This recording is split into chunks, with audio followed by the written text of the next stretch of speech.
دیکھو ایک اصول حضرت مولانا ابو الحسن علی ندوی رحمۃ اللہ علیہ بیان کیا کرتے تھے، وہ اصول آپ کے سامنے رہے گا نا، وہ دینی اصول صرف نہیں ہے، وہ آپ کو دنیا میں بھی کام آئے گا۔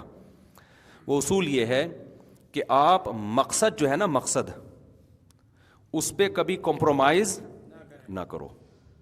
مقصد تک پہنچنے کے جو راستے ہیں نا، ان میں بہت زیادہ لچک رکھو۔ سمجھ رہے ہیں؟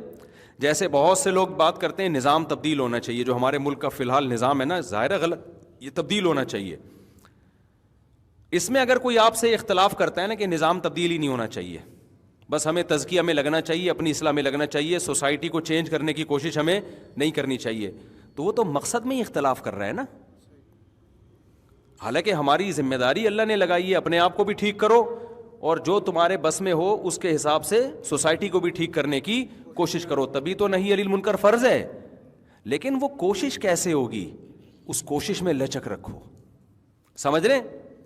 اس میں تبلیغ والے بھی کوشش کر رہے ہیں، اس میں سیاسی لیڈر بھی کوشش کر رہے ہیں، اس میں جو ہے وہ دینی مدارس بھی کوشش کر رہے ہیں، اس میں اور اس میں درس قرآن کی جو بہت سے لوگ، ڈاکٹر اسرار احمد کا تو ایک پورا نیٹ ورک تھا نا درس قرآن کا، تو وہ بھی ٹھیک ہے، اس میں تنظیم اسلامی والے بھی کوشش کر رہے ہیں۔ ہاں، ہر نیٹ ورک میں جب بھی کوئی بڑا نیٹ ورک ہوتا ہے نا، تو کچھ نہ کچھ خامیاں بھی اس میں شامل ہوتی ہیں، یہ اس کا لازمی حصہ ہے۔ جب بھی کوئی کام بڑے پیمانے پر ہوگا تو 100% کبھی بھی درست نہیں ہوگا، اس میں خامیوں کو برداشت کیا جاتا ہے۔ بھائی یہ بھی ٹھیک ہے، وہ بھی ٹھیک ہے، یہ بھی ٹھیک ہے۔ میرے پاس جب کوئی آتا ہے نا کہ میں سوسائٹی میں کیا کر سکتا ہوں، کون سی بڑی تبدیلی لا سکتا ہوں، تو میں اس کو پرکھتا ہوں کہ کس ڈیزائن کا آدمی ہے یہ، تو میں اس کو خود مشورہ دیتا ہوں، آپ ادھر چلے جاؤ، یہاں آپ زیادہ اچھا کام کر سکتے ہو۔ لیکن ہمارا مسئلہ کیا ہو رہا ہے؟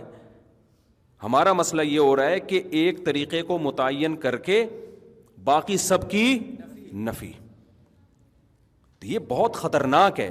تو یہ دیکھو ہمارے نبی کی سیرت میں بھی آپ کو یہی ملے گا، کہیں آپ صلی اللہ علیہ وسلم جنگ کر رہے ہیں، کہیں آپ صلی اللہ علیہ وسلم جنگ کو ٹال رہے ہیں، صلح کر رہے ہیں، کہیں آپ صلی اللہ علیہ وسلم قتل کر رہے ہیں جو باغی لوگ تھے، اور کہیں آپ صلی اللہ علیہ وسلم معاف کر رہے ہیں۔